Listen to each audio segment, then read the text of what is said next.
ओम नमो भगवते वासुदेवाय। माघ मास कथा अध्याय 9। यमदूत कहने लगे, मध्याह्न के समय आया अतिथि वेद पाठी हो या कोई साधारण मनुष्य या पापी, कोई भी हो, ब्रह्मा के समान है।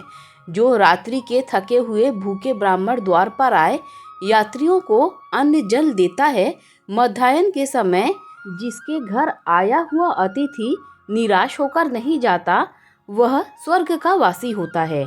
अतिथि बराबर कोई धन संपत्ति तथा हित नहीं है। बहुत से राजा और मुनि अतिथि संस्कार से ब्रह्मलोक को प्राप्त हुए हैं। जो एक समय आलस्य से भी अतिथि को भोजन करा दे, वह यमद्वार नहीं देखता।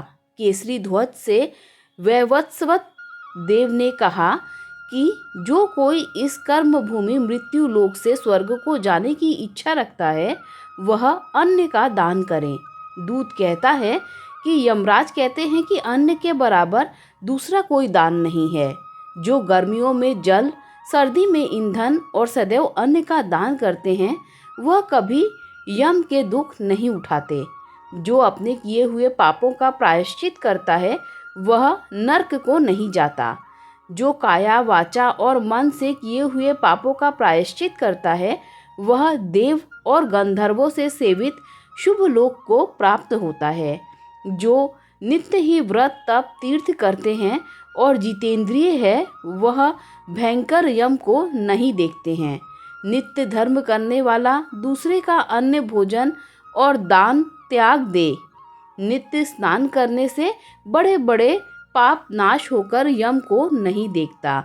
बिना स्नान पवित्रता कैसे हो सकती है?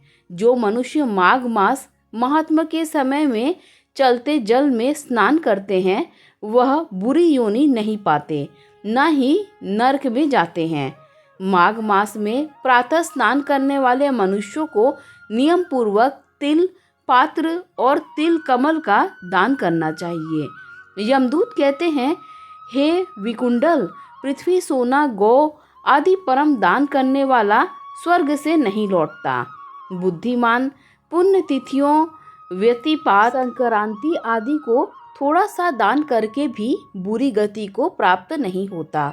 सत्यवान, मौन रहने वाला, मीठा बोलने वाला, क्षमाशील, नीतिवान, किसी की निंदा न करने वाला, सब प्राणियों पर दया करने वाला, पराये गुणों का वर्णन करने, पराये धन को तृण के समान समझने वाला, ऐसे लोग नरक को कभी नहीं भोगते।